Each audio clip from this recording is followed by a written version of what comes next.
Queridos irmãos e amigos, desejo que a paz do Senhor Jesus esteja sobre cada vida e em cada coração.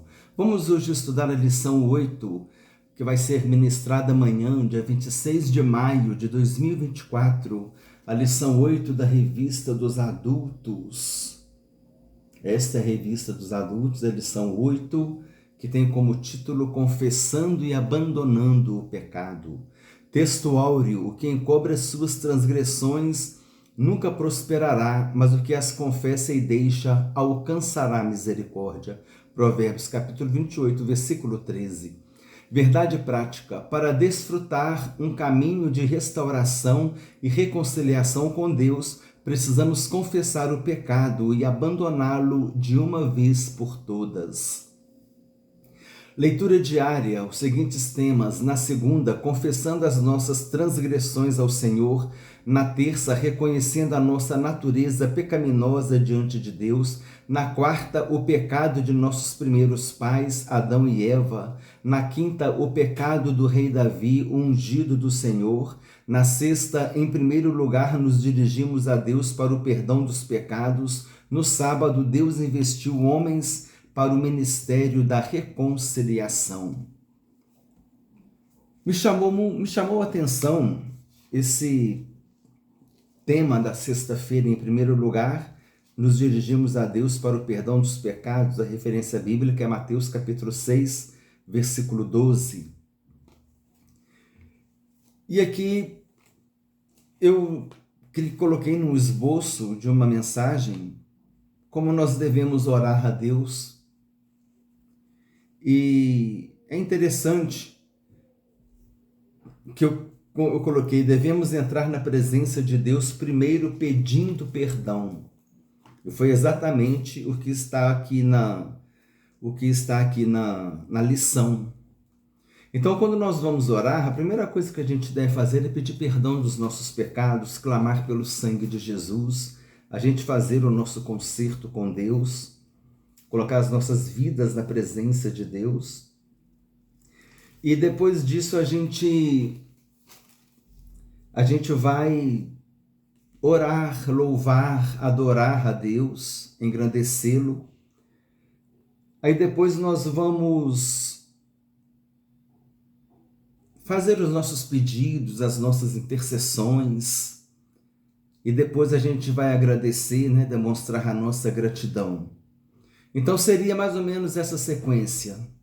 É claro que cada um tem a liberdade de orar como o Espírito Santo movimentar, Mas seria mais ou menos essa sequência. A gente faz aquele momento de concerto com Deus, depois a gente louva e adora o Senhor, aí depois a gente pede, a gente intercede, e depois a gente agradece por tudo que Deus tem feito, agradecer a Deus pela oração que Ele ouviu. Então seria interessante, é um momento, olha só como nós temos, no momento de oração, nós temos várias ações diferentes. Primeiro é o concerto, é o pedir perdão. Aí depois você louva, você adora, você engrandece a Deus. Aí depois você pede pelas suas necessidades, você intercede pelas pessoas. E por fim você agradece. Então, concerto, louvor e adoração, pedir, interceder e depois agradecer. É uma sequência interessante de oração. Aqui o Mateus capítulo 6, versículo 12 diz assim: e perdoa-nos as nossas dívidas, assim como nós temos perdoado aos nossos devedores. Essa é a referência do capítulo 6, versículo 12. E aqui eu já tinha deixado separado também Isaías capítulo 55, versículos 6 e 7, que diz assim: buscai o Senhor enquanto se pode achar, invocai-o enquanto está perto, deixe o perverso o seu caminho, o iníquo os seus pensamentos, converta-se ao Senhor que se compadecerá dele e volte-se para o nosso Deus, porque é rico em perdoar. Amém, irmãos? O salmista disse, Davi, no Salmo 51, ele disse assim: um coração quebrantado e contrito o Senhor não desprezará. O coração contrito é um coração aquebrantado, é um coração com arrependimento sincero. Vamos agora então, irmãos, para a leitura bíblica em classe, Salmos 51, versículos 1 a 12 e 1 João capítulo 1, versículos 8 a 10. O texto bíblico diz assim, Salmos 51. Tem misericórdia de mim, ó Deus, segundo a tua benignidade. Apaga as minhas transgressões, segundo a multidão das tuas misericórdias. Lava-me completamente da minha iniquidade, purifica-me do meu pecado, porque eu conheço as minhas transgressões e o meu pecado está sempre diante de mim. Contra ti somente pequei e fiz o que a teus olhos é mal, para que sejas justificado quando falares e puro quando julgares. Eis que em iniquidade fui formado, e em pecado me concebeu minha mãe. Eis que amas a verdade no íntimo, e no oculto me fazes conhecer a sabedoria. Purifica-me com hisopo e ficarei puro, lava-me e ficarei mais alvo do que a neve. Faze-me ouvir júbilo e alegria, para que gozem os ossos que tu quebraste. Esconde a tua face dos meus pecados e apaga todas as minhas iniquidades. Olha que profundo. Cria em mim, ó Deus, um coração puro e renova em mim o espírito reto. Não me lances fora da tua presença e não retires de mim o teu Santo Espírito. Torna a dar-me alegria da tua salvação e sustém-me com um espírito voluntário. 1 João capítulo 1, versículos 8 a 10. Se dissermos que não temos pecado, enganamo-nos a nós mesmos e não há verdade em nós. Se confessarmos os nossos pecados, Ele é fiel e justo para nos perdoar os pecados e nos purificar de toda injustiça. Se dissermos que não pecamos, fazemo-lo mentiroso e a sua palavra não está em nós. Queria, irmãos, só destacar aqui, Salmo 51, 7. É bom a gente, às vezes, mergulhar na palavra, né? Para a gente extrair algumas coisas e aprender. Isso é importante. Às vezes a gente faz aquela leitura reta assim, né? Passa por cima de um monte de coisa. Mas se você começar a investigar, você vê os segredos escondidos na palavra de Deus. Versículo 7 diz, purifica-me com hisopo e ficarei puro, lava-me e ficarei mais alvo do que a neve. Eu fiz uma pesquisa sobre hisopo. Hisopo é uma planta. Suas folhas absorvem o líquido. Era usado para aspergir, para respingar algum líquido. Podia ser água, podia ser vinagre, podia ser o sangue. Era uma planta utilizada no ritual de purificação dos judeus. Era uma planta que absorvia bem o líquido, usada para aspergir, para respingar, e era uma planta utilizada no ritual de purificação dos judeus. Então, por isso que o salmista diz, purifica-me com hisopo e ficarei puro. Lava-me e ficarei mais alvo do que a neve. Porque o hisopo era usado naquele momento de purificação. É um aspecto cultural e religioso de Israel. Então, eu queria chamar a atenção aqui para esse versículo 7. Purifica-me com hisopo. O que é hisopo, para a gente gravar bem? É uma planta cujas folhas, os ramos, né? Absorve o quê? Absorve bem o líquido. Vinagre, água, sangue, era usado para aspergir, ou seja, para respingar. Era uma planta utilizada no ritual de purificação dos judeus. Então você vê que ele já está falando sobre purificação, sobre perdão, sobre um momento de um aspecto cultural e religioso de Israel. E quem leu esse salmo da comunidade de Israel entendia o que estava acontecendo ali, porque eles já estavam acostumados com o hisopo nas cerimônias, nos rituais de purificação.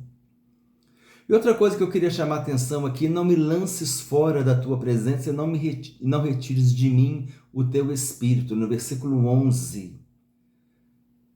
Essa oração a gente não pode fazer hoje. Eu já ouvi alguns irmãos, Senhor, não retire de mim o teu espírito. Jesus disse: eu vos enviarei o Espírito Santo para ficar para sempre convosco. Aqui nessa época do Antigo Testamento, isso aqui é paracletologia, ou então pneumatologia, que é o estudo do Espírito Santo. No Antigo Testamento, o Espírito Santo ele vinha, se apossava e depois ele saía. Quem recebeu o Espírito Santo, né, e foi dominado por ele foi Davi, né? Ele recebeu o Espírito Santo. Mas a gente vê ali que muitos, Sansão, por exemplo, o Espírito Santo vinha, tomava Sansão executava o que tinha que executar, matou 1000 filisteus com uma queixada de jumento, e depois ele foi, o Espírito Santo saía dele, porque o Espírito Santo ele veio para ficar para sempre conosco, somente no Novo Testamento, somente depois que Jesus fez o sacrifício perfeito na cruz do Calvário, o sacrifício vicário e expiatório, morrendo em nosso lugar, pagando a culpa do nosso pecado, somente depois que o sacrifício de Jesus foi feito na cruz, o Espírito Santo veio para ficar para sempre conosco. E hoje ele está para sempre conosco.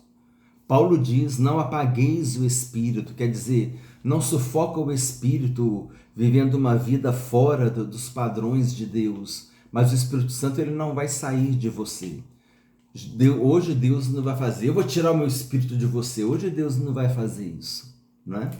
Nós recebemos o Espírito Santo, o dom do Espírito Santo, o Espírito Santo que nos foi outorgado, que foi dado para a igreja e hoje habita em nosso meio. O Espírito Santo habita e habilita. Ele habita num povo e habilita esse povo para servir a Deus.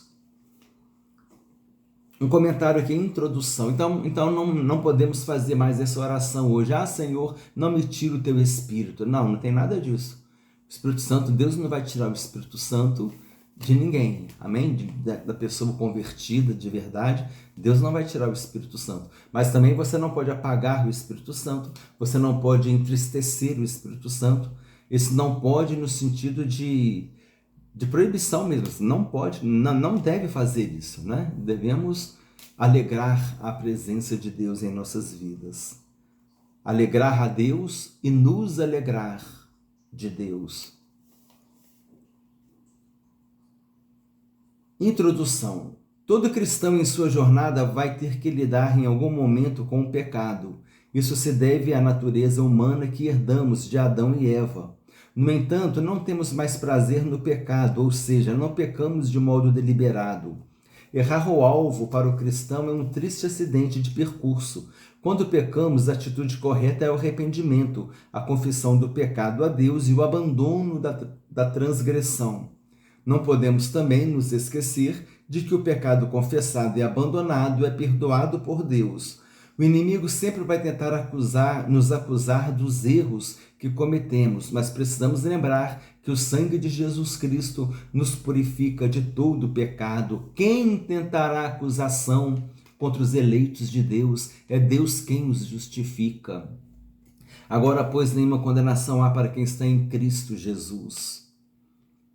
Aqui diz que essa introdução aqui é da revista dos professores, tá, irmãos? Se você tiver com a revista do aluno, você não tem esse comentário. Aqui fala que nós não pecamos de modo deliberado, né? O João diz, né, que o que é nascido de Deus, ele não vive pecando, não está na prática, na presença do pecado. Acontece o pecado, sim, mas não é aquela prática que vive na constância do pecado, né? Não é assim que a gente vive. Assim como na outra lição nós abordamos sobre a murmuração. Em algum momento, numa adversidade, você perdeu a paciência, você falou alguma coisa, foi uma murmuração sim, mas foi algo pontual, algo que aconteceu no momento de estresse, no momento de irritação, no momento que você não estava preparado psicologicamente, emocionalmente, espiritualmente para se deparar com aquela situação e saiu alguma coisa, uma murmuração, uma reclamação, uma murmuração em relação a Deus, uma reclamação, uma murmuração em relação às pessoas, alguma coisa. aconteceu ali pontualmente, isso é uma coisa. Agora, a prática da murmuração é que é o problema. O povo de Israel no deserto, toda hora estava murmurando. Então, essa questão, o cristão não vive na prática do pecado. Peca, mas não vive na prática do pecado. Ele não vive pecando. Muito pelo contrário. Ele evita situações de pecado. Ele evita uma situação de pecado. Por exemplo, você foi convidado para uma festa. Você sabe que aquela festa ali pode acontecer mil e uma coisas. Não é uma festa que tem ela não vai estar enquadrada nos padrões cristãos. É pertinente, é bom que se vá lá, né? Quer dizer, a Bíblia diz também, não deis lugar ao diabo. A gente não pode abrir brecha, né? A gente tem que estar o quê? Vigiando em todo o tempo e orando no Espírito. A gente tem que evitar situações do pecado, de qualquer natureza que seja. Nós temos que evitar a situação do pecado, né? E não enfrentar o pecado. A gente tem que evitar o confronto do pecado. Se é uma situação de que o pecado, de qualquer natureza que seja, o pecado ele estará ali, aquela proposta estará ali, às vezes uma proposta de um negócio desonesto, mais vantajoso, o que você vai fazer ali? Sai fora, não é verdade? Então, evitar o confronto com o pecado. A gente tem que evitar o confronto com o pecado. É melhor, é mais sábio fazer isso do que querer enfrentar o pecado, e depois cai, né? Foi mais forte do que eu. Não, né? É porque não vigiou, não é verdade? Vamos evitar o confronto com o pecado, vamos evitar situações de pecado, de qualquer natureza que seja. O objetivo da lição: compreender o que significa confissão de pecado, mostrar o perigo do pecado não confessado, compreender que a confissão de pecado é um caminho para a cura e restauração. Motivação: atualmente muitos não acreditam em certo ou errado. O pecado passou a ser relativizado e o que é errado para uma pessoa não pode ser, pode não ser, né? Isso pode uma possibilidade, pode não ser considerado errado para outra, pois não acreditam mais em verdades absolutas. Entretanto, para o cristão, o pecado não pode ser relatividade. Esse não pode aqui é proibição mesmo. Não pode, pois nosso conceito de errar, o alvo está firmado nas Escrituras Sagradas. Não existem duas verdades. Isso é pecado para um, isso não é pecado para outro. O que é pecado, né? Pecado é ferir a santidade de Deus. Pecado é errar o alvo, é fazer aquilo que Deus não se agrada. O ponto de referência qual que é? É a Bíblia, né? Agora, quer a pessoa aceite ou não. Deus não está aqui implorando, por favor, aceita a minha palavra. Deus não está aqui para isso. Deus, ele diz, se você for crer, se você crer e for batizado, será salvo. Se você não crer, você vai ser condenado. Deus, ele é ético. Ele mostra os dois lados da moeda. Você tem a opção de escolher o caminho, né? E a palavra de Deus nos traz essa clareza daquilo que é certo, daquilo que é errado aos olhos de Deus, né? Conclusão da lição, aplicação. A lição de hoje é uma oportunidade uma oportunidade ímpar para refletir a respeito do pecado e da importância da confissão. O pecado tem nome, como por exemplo, mentira, fofoca, inveja, etc. Temos que confessar para Deus as nossas atitudes, pensamentos e sentimentos, nomeando-os. Provérbios 28:13 diz: o que encobre as suas transgressões nunca prosperará, mas o que as confessa e deixa alcançará misericórdia. Eu considerei outro dia, no momento da oração, né? No momento do seu concerto, do perdão, a primeira parte da oração, eu considerei que a gente não deve ficar escolhendo palavras para falar com Deus, Tá você no seu quarto com Deus. Você fala mesmo, aberto de coração. Fala, não fica escolhendo palavras, não. Você fala, você derrama diante do Senhor a situação. Amém? Senhor, é assim, desse jeito. Aconteceu assim, Senhor, me perdoa. E você vai colocando tudo diante do Senhor e vai tendo um relacionamento sincero com Deus. Amém? Comentário. A palavra agora sim na leitura da revista dos alunos. Palavra-chave: confissão. Comentário, introdução. Atualmente, muitos acreditam que não é preciso confessar o pecado por denominá-lo mera fraqueza ligada ao ambiente e aos aspectos hereditários. Nesta lição, veremos que a Bíblia não ensina assim. Em sua epístola, o apóstolo João escreve que o pecado é real e por isso é um perigo para a vida do crente, pois as suas consequências são trágicas. A orientação bíblica é a de que, caso ocorra um pecado, ele deve ser confessado, abandonado como evidência do arrependimento, para que o crente arrependido possa receber o perdão do pecado. É o arrependimento sincero, é a contrição. Eu já considerei em outras mensagens aqui, em outros estudos, a contrição e a atrição. Irmãos, o vídeo às vezes fica longo por causa disso, porque a gente tem que explicar essas coisas. É um momento de aprendizagem, amém? Nosso trabalho é um momento de aprendizagem, é uma aula. A gente traz conteúdo para você aprender, para amanhã ou depois você usar num estudo, para amanhã ou depois você usar numa pregação, não é? A gente tem que aprender para poder ensinar, amém? Então, os vídeos podem ficar longos. Vá até o final, aprenda a palavra de Deus, se prepare para a palavra de Deus, para servir a Deus melhor, amém? Estamos aqui com a intenção de contribuir nisso. Mas voltando ao assunto, o arrependimento ele pode ser por atrição e por contrição.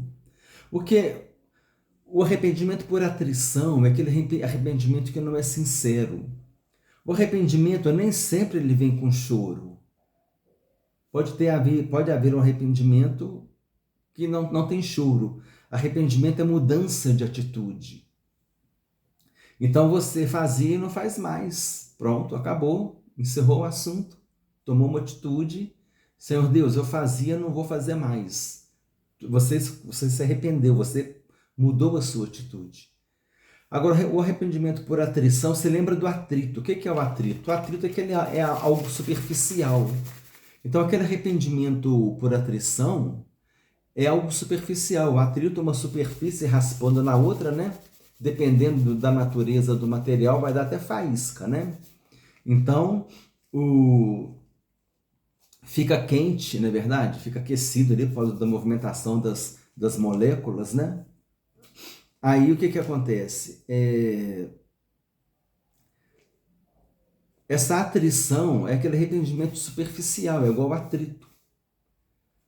É um arrependimento que não é sincero. Ele tem até aparência de arrependimento, mas não é sincero. Mas o arrependimento por contrição é aquele arrependimento sincero.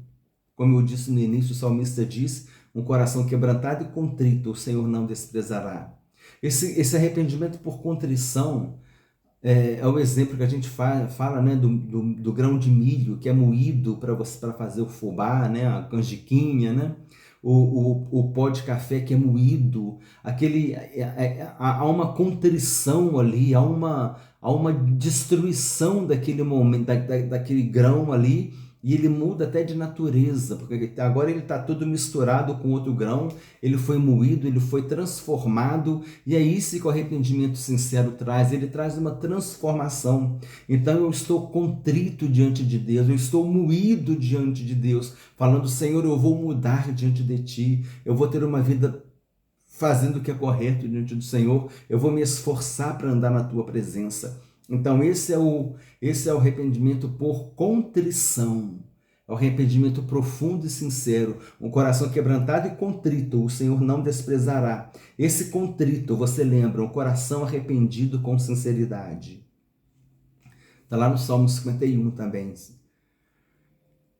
Então é isso. O arrependimento por atrição, você lembra, o atrito, o arrependimento superficial. Eu gosto muito de fazer esse exemplo, né, da criança, né, que ela pegaram, o pai e a mãe pegam ela fazendo uma coisa errada, sabe que sabe que ela vai receber uma punição, ela abre aquele berreiro, né? O pai fica até com pena de corrigir. Aí não vou corrigir não. Aí no dia seguinte a criança faz a mesma coisa. Não arrependeu nada. Ela chorou porque não queria ser corrigida, né? Saul chorou, não foi porque ele se arrependeu. Saul chorou porque ele perdeu a bênção da primogenitura. Então, o choro, muitas vezes, ele não é por causa do arrependimento, é por causa da perda que aquela situação traz, né? Mas o choro também pode ter. O arrependimento também pode vir. O arrependimento sincero também pode vir com choro, né? Por quê? Porque cada pessoa reage de uma maneira, cada pessoa tem um temperamento, cada pessoa reage às emoções de uma maneira, né? Às vezes o falecimento de um pai, de uma mãe ou de alguém da família, uma pessoa chora muito, a outra não derrama nenhuma lágrima. Não significa que aquela que chorou amava mais o falecido do que o outro. Não, é porque reagiu diferente. Cada um reage de uma maneira diferente, né? Às vezes aquele outro vai chorar no quarto sozinho e ninguém nem vai saber, não é verdade? Por quê? Porque nessas emoções a reação ela é diferente.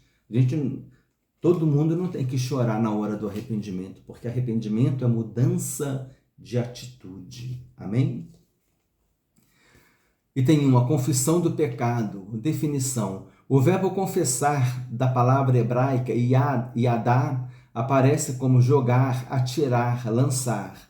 Uma palavra que vem da raiz verbal de yadá, que significa estender a mão. Essa palavra está presente 900 vezes no Antigo Testamento, aparecendo com o sentido de tomar conhecimento, saber, reconhecer. A palavra aparece no Antigo Testamento no contexto de confissão de pecado. No Novo Testamento, o verbo grego para confessar é homologeo, que significa concordar com, consentir, conceder. Essa palavra é composta da raiz homo, junto de pessoas reunidas, e de logos, o ato de falar. A palavra homologeo ocorre 25 vezes no Novo Testamento. Há um verbo grego importante para confessar, exomologeo, que significa professar, reconhecer aberta e alegremente para a honra de alguém, prometer publicamente que fará algo, comprometer-se com. Logo podemos dizer que confessar é uma maneira de declarar o que se crê ou sabe. Essa palavra aqui, adá, né, ou radá, teria que ver como se inicia a palavra. Essa palavra ela significa estender a mão. E aqui porque a palavra iadá significa confessar. Iad é mão, por isso que esse iadá aqui é estender a mão. É como se você tivesse o sentido de estender a mão. E aqui é interessante também, quando você estende a mão, é uma atitude de entrega, não é? Uma atitude de entrega, uma atitude de que você está aberto, uma atitude de abertura. E aqui tem a palavra homologeo. Homo é igual, né? Semelhante. Homofonia, é do termo homo que vem a palavra no português homofonia, o mesmo som, homogêneo, a mesma natureza, né? a semelhança. Então esse homologeo é o quê? Esse homo a palavras iguais, e logel é a palavra, então são palavras iguais, é quando há uma concordância. Confessar é uma concordância, você está colocando para fora aquilo que está te incomodando, aquilo que está te sufocando, é onde vem a palavra exomologel, né? Exo aqui é o ex, lembra do exoesqueleto, né? É o esqueleto de fora do animal. Então, o exo aqui, você está colocando essa palavra para fora. Ou seja, quando você coloca uma palavra para fora, você está professando essa palavra. Você reconhecer aberta e alegremente para a honra de alguém, prometer publicamente que fará algo. Isso é o exo-homologel. Você está botando para fora. Então, essa que é a ideia. A ideia de confessar é você estender a mão, é você falar: Senhor, eu estou aqui. Senhor, eu pequei. Senhor, tem misericórdia de mim. Você está estendendo a mão, como traz a ideia aqui do hebraico e aqui do grego. Você está botando para fora essa palavra. Você está colocando para fora em palavras o seu pecado, você está se derramando diante do Senhor, numa atitude de contrição, um arrependimento sincero, confessando o pecado. Ou seja, se é um arrependimento sincero, isso virá com a atitude, com a mudança. O arrependimento sincero é mudança de atitude. Eu fazia e não vou fazer mais. Eu fazia fofoca, não vou fazer mais. Amém? Glória a Deus. Número 2, a confissão bíblica do pecado. O ensino bíblico geral da confissão de pecado traz a ideia de reconhecê-lo e fazer a sua confissão, pois o perdão depende desse ato. Essa confissão pode ser no momento da conversão ou depois dela, quando pecados cometidos podem ser contra Deus e contra um irmão. Importante ressaltar, porém, que segundo o ensino bíblico, era tão somente depois da confissão de pecados que se poderia viver verdadeiramente uma vida de oração e de comunhão com Deus. Então aqui é aquela questão, existe aquela confissão, né? Quando a pessoa está se convertendo, que ela se confessa, que ela coloca a vida dela diante de Jesus, aceita Jesus como Senhor e Salvador. E também depois de convertido, né? Depois que a pessoa é transformada, ela tem, já movida pelo Espírito Santo que habita nela, ela vai ter sempre essa atitude de confessar, porque o Espírito Santo estará sempre acusando ali dentro: olha, está errado aqui, confessa diante de Deus esse pecado, e o Espírito Santo começa a trabalhar na vida da pessoa, mas isso aí já está mais relacionado àquela questão do processo de santidade, né? Essa confissão já é mais um processo de santidade. Agora, aquela confissão, quando a pessoa se converteu, ela está no processo da conversão. Amém? Aquela confissão no momento da conversão, no momento da entrega, depois que ela é transformada, tem uma experiência com Deus, aí ela entra naquele processo de santidade. Como eu disse há pouco, o Espírito Santo, ele habita e habilita um povo. Ele habita no povo, na igreja. Ele habita na igreja e ele habilita a igreja para servir a Deus. Número 3. O símbolo da confissão do pecado. No ato da confissão de pecados, a pessoa reconhece de maneira autônoma os pecados cometidos e que, por isso, se encontra indigna de estar na presença de Deus. Ela reconhece a sua natureza pecaminosa diante do Altíssimo. Então, em arrependimento sincero e em confissão, busca o que lhe é garantido por meio da palavra de Deus. Olha só, arrependimento sincero que nós falamos aqui é a contrição. Um arrependimento profundo, não é atrição, um arrependimento superficial, lembra do atrito. Então, em arrependimento sincero e em confissão, busca o que lhe é garantido por meio da palavra de Deus, o perdão. Assim, quem experimenta o ato sincero e humilde da confissão de pecado alcança a misericórdia de Deus. Então a alma é consolada e a vida espiritual é restaurada, que nós lemos aqui, né? Buscar o Senhor enquanto se pode achar, invocar enquanto está perto, deixe o perverso o seu caminho, o iníquo o seu pensamento, e volte-se para o nosso Deus, porque é rico em perdoar. Esse é o processo da conversão. Amém? Sinopse 1. O ensino bíblico da confissão de pecado traz a ideia de reconhecê-lo e fazer a sua confissão.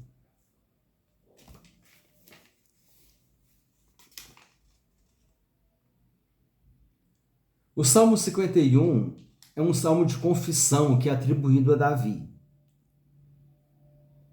alusivo ao momento em que o profeta Natan revelou seus pecados de adultério e de homicídio. Este salmo foi escrito por um crente que voluntariamente pecou contra Deus e de modo tão grave foi privado da comunhão e da presença de Deus. Provavelmente Davi escreveu este salmo já arrependido, após Natan declarar-lhe o perdão divino. Davi roga diretamente a plena restauração da sua salvação, a pureza, a presença de Deus, a vitalidade espiritual e a alegria. Esse foi um comentário que está na revista do professor. Voltando agora para a revista do aluno. Número 2, o perigo do pecado não confessado. Os males dos pecados não confessados. Quando lemos e analisamos Provérbios 28:13, percebemos que a confissão de pecado não se trata apenas de um ensino judaico, mas também cristão. A Epístola de João corrobora com a necessidade de se confessar o pecado, deixá-lo e alcançar o perdão. Em contrapartida, quem ignora a confissão de pecado, ocultando-o, vive uma vida de aparência e de morte espiritual, semelhante ao que os nossos primeiros pais, Adão e Eva, viveram ao tentar ocultar os seus pecados diante de Deus. Bem como o rei Davi, o homem segundo o coração de Deus, que procurou ocultar os seus pecados.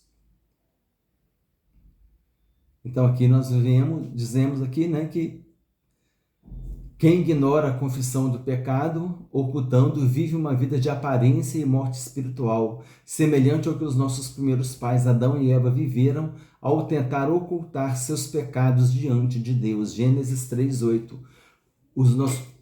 Todas as coisas estão descobertas e patentes aos olhos daquele a quem devemos prestar contas. A gente não pode ser infantil a ponto de achar que Deus não sabe o que nós estamos fazendo.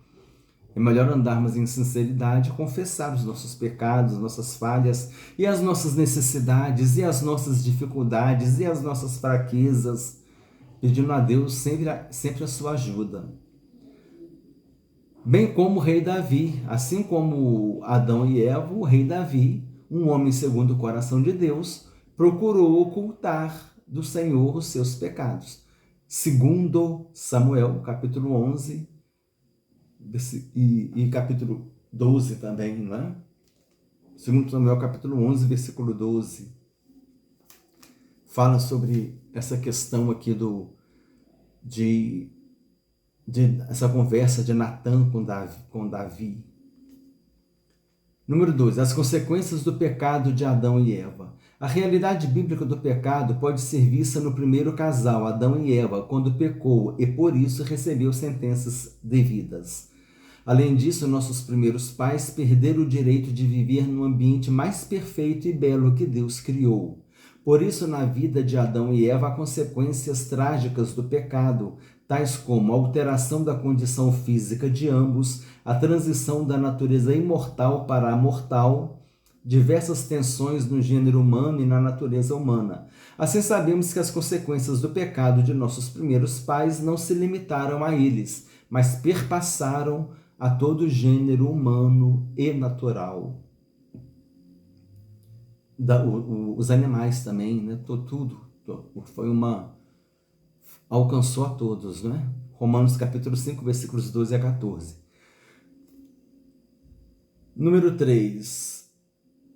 As consequências do pecado de Davi. O rei Davi pagou um alto preço com o seu pecado. A Bíblia mostra que por isso a espada não sairia da sua casa.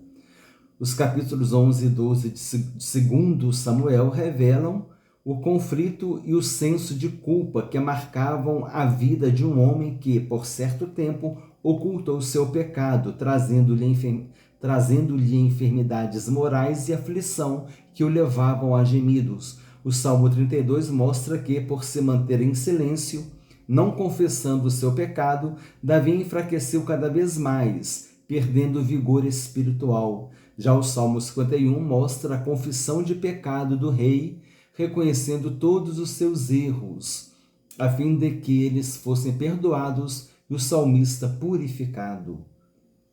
Está em Salmos 51, versículos 2 a 6. Sinopse 2. A palavra de Deus mostra a necessidade de se confessar o pecado, deixá-lo e assim alcançar o perdão. Salmo 32, versículos 2 e 4 diz assim: Bem-aventurado o homem a quem o Senhor não atribui iniquidade e em cujo espírito não há dolo. Enquanto calei os meus pecados, envelheceram os meus ossos pelos meus constantes gemidos todos os dias, porque sua mão pesava dia e noite sobre mim, e o meu vigor se tornou em sequidão e estio. Salmo 32, versículos 2 e 4, falando sobre a questão de ocultar o pecado, não é? E de confessar. Item 3, confissão do pecado, um caminho de cura e restauração. 3.1, confessando o pecado a Deus. Segundo o ensino bíblico, a confissão de pecados deve primeiramente ser dirigida a Deus, por intermédio de seu Filho, pois só Ele pode perdoar os pecados. Ao longo do seu ministério, o Senhor Jesus disse à mulher pecadora: os teus pecados te são perdoados.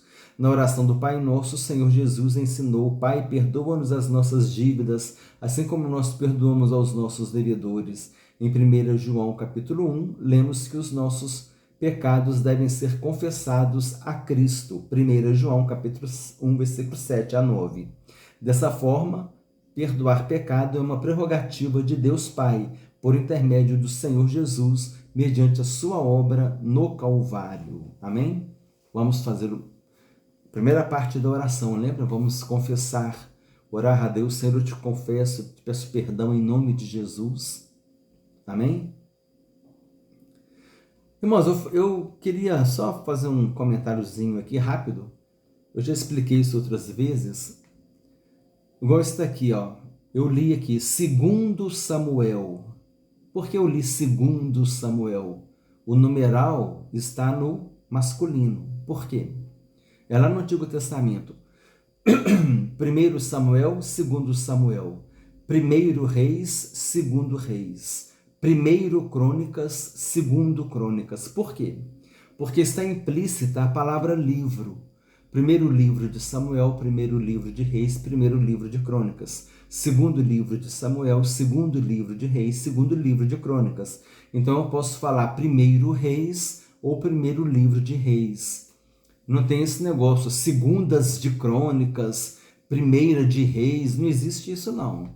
Primeiro Reis ou primeiro livro de Reis. Segundo Crônicas ou segundo livro de Crônicas. E no Novo Testamento inverte, é feminino. Por quê?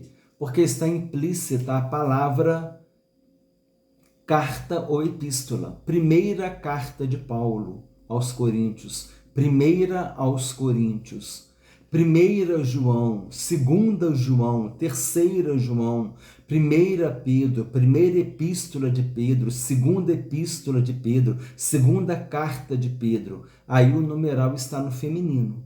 Então, no Antigo Testamento, o numeral é no masculino. Primeiro Reis ou primeiro livro de Reis. É assim que se fala. Isso é um estudo de bibliologia. Primeiro Reis ou primeiro livro de Reis. Não tem esse negócio de primeiras de Reis, segundas de Crônicas. Não existe isso, não. Primeiro Reis, primeiro Crônicas. Segundo Crônicas ou segundo livro de Crônicas. E no Novo Testamento lê 1 Coríntios, ou primeira carta, ou primeira epístola. Aí lê no feminino. No Novo Testamento, o numeral é no masculino. Implícita a palavra livro. Isso no Antigo Testamento. No Novo Testamento, a palavra carta ou epístola, né, está implícita a palavra carta ou epístola, então lê no feminino. No Antigo Testamento, o numeral é no masculino. No Novo Testamento, o numeral é no feminino. Por isso que há essa variação, igual eu li aqui, 1 João, ou primeira epístola, ou primeira carta de João, capítulo 1, versículo 7 a 9, fala dos pecados perdoados.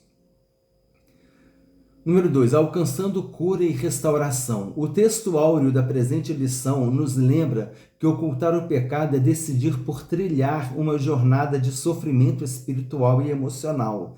Mas quem deixa de lado o orgulho e a soberba para trilhar o caminho humilde da confissão de pecado, vive uma vida mais leve. Não há nada mais restaurador que desfrutar das misericórdias do Senhor. Não há nada mais consolador do que confessar o pecado e deixá-lo definitivamente, pois assim encontraremos descanso para a alma. Todo esse processo de confissão e abandono de pecado revela a eficácia do ministério da reconciliação de Deus por meio de Jesus Cristo. 2 Coríntios capítulo 5, versículo 18.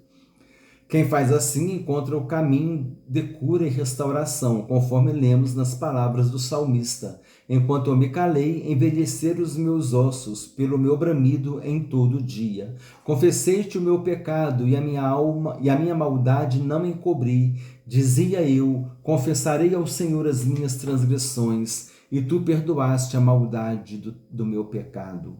Salmos 51, versículos 3 e 5.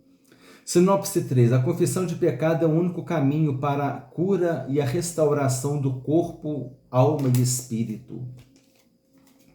Então, sinopse 3. A confissão de pecado é o único caminho para a cura e restauração do corpo, alma e espírito. Então, aqui nós estamos abordando uma doutrina que se chama a doutrina da tricotomia. Isso aqui faz parte da antropologia bíblica. Antropologia bíblica é o estudo do homem de acordo com a Bíblia. E no estudo do homem de acordo com a Bíblia, uma das linhas de pensamento é a tricotomia, que o homem é composto por corpo, alma e espírito. Alma e espírito são as partes imateriais do homem, e o corpo é a alma, é a parte material do corpo. Alma e espírito, parte material. A parte material é o corpo. A gente estuda na antropologia bíblica, falando sobre a formação do homem, né? É um estudo que tem bastante base também ali no livro de Gênesis. Comentário da revista de professor. O Senhor restaurou a Davi a alegria da salvação, mas observa-se o seguinte respeito de sua vida. As Escrituras ensinam claramente que ceifaremos aquilo que semearmos. Se semearmos no Espírito, do Espírito ceifaremos a vida eterna. Se semearmos da carne ceifaremos a corrupção. Davi, em virtude do seu pecado, sofreu consequências até o fim, na própria vida, na sua família e no seu reino. As terríveis consequências do pecado de Davi, mesmo depois da sua sincera confissão e arrependimento, devem suscitar em todos os filhos de Deus um santo temor de pecar deliberadamente em aberta rebelião contra a redenção provida para eles em Jesus Cristo. A questão da murmuração, nós lembramos, né, na última aula, que aquele provérbio, que não é bíblico, é um provérbio popular, amém, irmãos? Um provérbio popular, um adágio popular, um ditado popular, é tudo a mesma coisa. Provérbio não é só o livro de provérbios, não. O livro de provérbios que está na Bíblia é uma coisa, mas existe provérbio chinês, existe provérbio árabe. Então, quer dizer, o Provérbios ele sempre traz um ensinamento. E tem o Provérbios da Bíblia, né? que é o livro de Provérbios. A maioria deles escrito por Salomão. Mas não achar que não existe provérbio, não, porque provérbio é só o que está na Bíblia. Não. Provérbio é ditado, amém? Ditado é adágio popular, um ditado popular. Então, esse provérbio popular que diz que o sábio, ele aprende com a experiência do outro. Agora, o nécio aprende com a sua própria experiência. Aí nós abordamos na última lição a respeito da murmuração. O povo de Israel murmurou e pagou o preço. Então, quer dizer, eu vou murmurar para pagar preço? Aqui é a mesma coisa. Davi fez coisas erradas e pagou o preço. Então, eu vou aprender com a lição, com o que aconteceu com Davi, eu vou aprender. Eu vou aprender e procurar não errar do mesmo modo, né? Então, aqui, só concluindo aqui o raciocínio que nós acabamos de dizer. As terríveis consequências do pecado de Davi, mesmo depois de sua sincera confissão e arrependimento, devem suscitar em todos os filhos de Deus um santo temor de pecar deliberadamente em aberta rebelião contra a redenção provida para eles em Jesus Cristo. Pecar contra a rebelião, aquele pecado que você, eu vou pecar mesmo, pronto, e acabou, sabe? É uma atitude de rebelião. E isso é muito sério. Existe também um outro provérbio, né? Um provérbio cristão aí que diz assim, que Deus ele perdoa o pecado, mas Deus ele não tira a consequência do pecado. Amém? Eu vou repetir isso, Deus ele perdoa o pecado, mas Deus ele não tira a consequência do pecado. De repente o pecado traz uma consequência e essa consequência ela permanece. Deus até pode depois dar o livramento dessa consequência também, mas nem sempre isso pode acontecer. Então, Deus ele perdoa o pecado, mas nem sempre ele livra da consequência do pecado. Muitas vezes a consequência fica. E aí as marcas ficam para o resto da vida. Amém? Vamos atentar sobre isso. Conclusão. Em nossa caminhada cristã, estamos sujeitos ao pecado. Encobri-lo e viver uma vida espiritual de aparência não é uma opção bíblica para o caminho da cura e da restauração. Logo, uma jornada de perdão só é possível com a confissão do pecado praticado e a resolução de abandoná-lo de uma vez por todas. Quem procede assim desfrutará das infindáveis misericórdias divinas.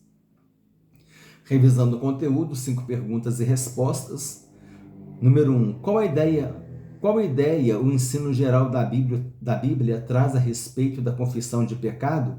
O ensino bíblico geral da confissão de pecado traz a ideia de reconhecê-lo e fazer a sua confissão, pois o perdão depende desse ato. Depende de confessar. Número 2. O que a pessoa reconhece no ato de confissão de pecado? No ato da confissão de pecado, a pessoa reconhece de maneira autônoma os pecados cometidos e que, por isso, se encontra indigna de estar na presença de Deus. Número 3, o que podemos compreender em Provérbios 28:13? Quando lemos e analisamos Provérbios 28:13, percebemos que a confissão do pecado não se trata apenas de um ensino judaico, mas também cristão. Número 4, segundo a lição, o que pode acontecer com quem ignora a recomendação bíblica de confessar o pecado, ocultar o pecado e decidir por trilhar uma jornada de sofrimento espiritual e emocional? Número 5, segundo o ensino bíblico, a confissão de pecados deve ser dirigida primeiramente a quem? Segundo o ensino bíblico, a confissão de pecados deve primeiramente ser dirigida a Deus, por intermédio de seu Filho, Jesus, pois só Ele pode perdoar os nossos pecados. Jesus disse que Ele tinha autoridade para perdoar os pecados, amém? Isso é importante. Assim, irmãos, nós terminamos a lição, amém? E compartilhe com irmãos e amigos e com todos aqueles que desejam estudar e aprender a palavra de Deus. Desejo que Deus te abençoe ricamente em nome do Senhor Jesus Cristo.